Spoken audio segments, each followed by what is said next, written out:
The next day I met Evelyn at the Winter Garden Conservatory, a glass palace full of orchids and damp heat tucked in the middle of a city that had forgotten what beauty was for.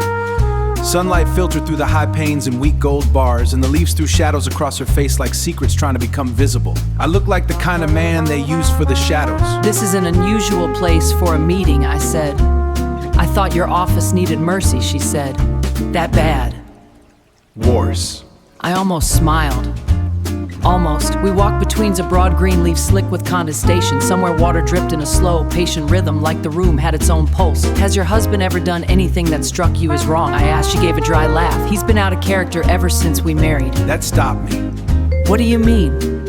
She looked through the glass roof, not at me. I mean the man who stood beside me at the altar had my husband's face. She said, but the soul behind it felt like somebody had moved all the furniture in the dark. Same rooms, same walls, but nothing was where it belonged. That one sat with me. In my line of work, you hear life lies and the kind of truth people only tell by accident. That sounded like the third kind. War changes people, I said. Believe me, I know. She turned to me, her eyes bright and unsteady.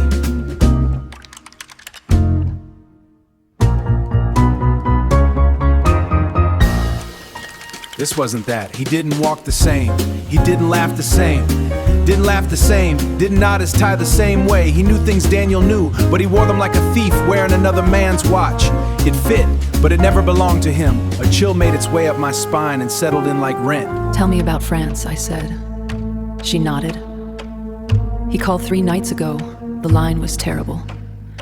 He said he was on a top secret assignment for the company. Said he was sorry he couldn't tell me more. Said it was life and death. She swallowed. He sounded frightened, Harlan. He sounded frightened, Harlan, not in danger frightened, as if he just learned the world was built wrong. Do you believe him? We stood there in the wet green heat, both of us haunted in different directions. Then a groundskeeper rolled a cart around the far path. Too slow, too watchful. Too watchful, my neck prickled. Evelyn, I said softly, get behind me. The groundskeeper ditched the cart and came up with a sawed-off shotgun. The first blast shattered glass and sent a flock of white hawthorns. I tackled Evelyn behind the fountain, marble chipped above us.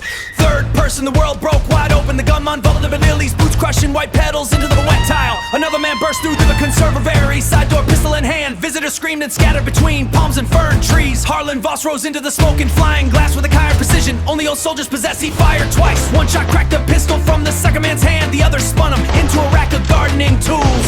The shotgun man pumped another shell. Voss yanked a cast iron hose real loose and shoved it forward just as the blast came. Iron rang like a church bell hit by lightning. He crossed the distance while the man was still blinking through the recoil and drove a hit the man's jaw until the knife skittered away. Then he picked up the shotgun, cracked the stock across the man's temple and let him sink into the ruined flowers. I looked over at Evelyn. She was pale, breathing fast, still beautiful in the kind of way trouble is beautiful right before it ruins you. You all right? You all right? I asked. I'm beginning to dislike your company. Join the club. I told her.